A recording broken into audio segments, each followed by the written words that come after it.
and the FSL team there. Remember, the FSL team had reached the spot immediately after the blast, the morning thereafter. All right, our senior editor Niranjan is now joining us on the phone line. Niranjan, if you could just take us through the visuals that are coming in from the blast site in New Delhi. Well, there's a live operation that is currently underway. And in this operation, as we speak, this is from the blast site close to the Red Fort. And this is an operation that is on where there are different, members of different agencies who are scouring the site. So this is a live situation as we speak. And we're looking at the pictures of the police teams, the ATS teams, the NIA, the NSG. We are told that different teams are present on the spot. We don't have much details as of this minute of what exactly they are looking for. But what I can confirm to you is that the forensic team is trying to find more clues. Now, we don't know whether they're looking for the aftermath of the blast or whether this is linked to the blast itself at the Red Fort. But it appears to be on top of a building, on the terrace of a building. You can see the forensic teams with the box there. There's a live operation early morning on Thursday what they also found is the remain of someone's hand. I think that it was the impact of the explosion. They have found an arm, a piece of the arm of someone's forearm, we are told. This is a forearm that has been found at the blast site. And we are waiting for more details. Of course, you can see a white carry bag. One of the forensic experts, they're holding a white carry bag. Now, in that white carry bag, we are hearing that, they've collected some samples. And the fact that there was a forearm there, this is a few meters from the blast site at the Red Fort. There was a forearm found on the top of this terrace, and we are told that it perhaps, maybe they're looking at whether it belonged to the bomber itself. We don't have more details on that. So it's an evolving situation once again. I mean, since last night we've had back-to-back developments.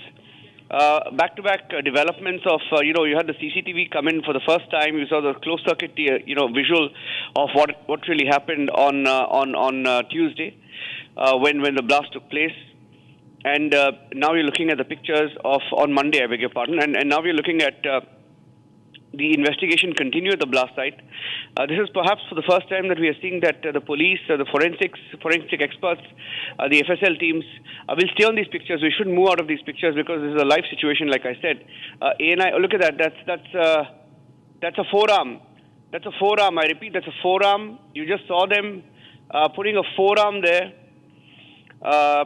A burnt-out forearm. It appeared like a burnt-out forearm. And we can just slow-mo that video there. You can just slow-mo that video. Look at that. You can see the forensic expert, one of the forensics there at the team, at the site. She picks up a forearm. Look at that. She picks that up, and she helps herself up, and she puts it in a white carry bag, and she gives it to the police officer. So this is an early morning development on Thursday, and we are looking at the forensic experts at a particular site close to the blast.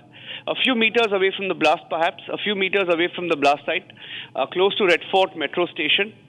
So how close is it to the blast site? We don't have the exact detail, but we should be able to pick up more details of that. But what we know is that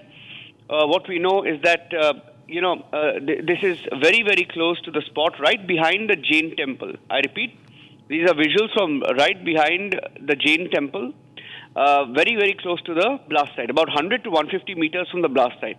So we know that on the day of the explosion,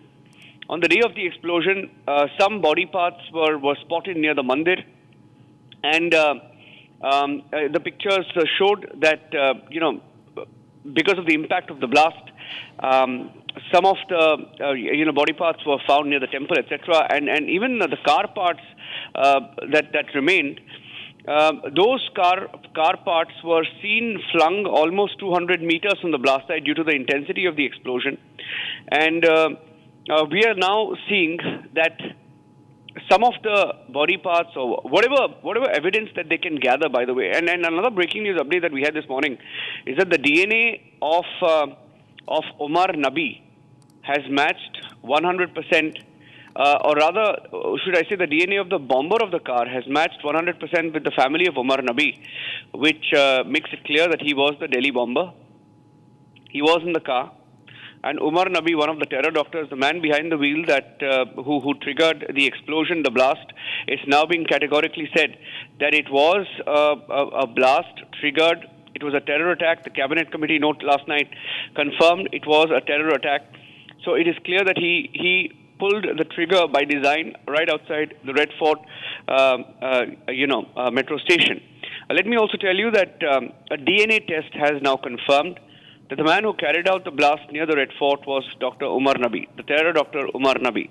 And after the blast, his leg, I repeat, his leg was stuck between the steering wheel and the accelerator. These are extremely gory details, but it is what it is. We have to be a little detailed and graphic about it because this is what is happening in the course of the investigation. The investigators believe that it was his leg, a part of his leg, rather, was stuck between the steering wheel and the accelerator. And his DNA sample has now completely matched with that of his mother.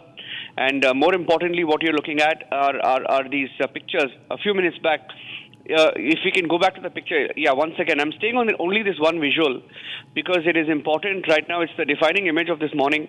You had two defining images, one which came in about 10 o'clock last night, 10:30 last night, of the CCTV of the blast, the moment of the blast.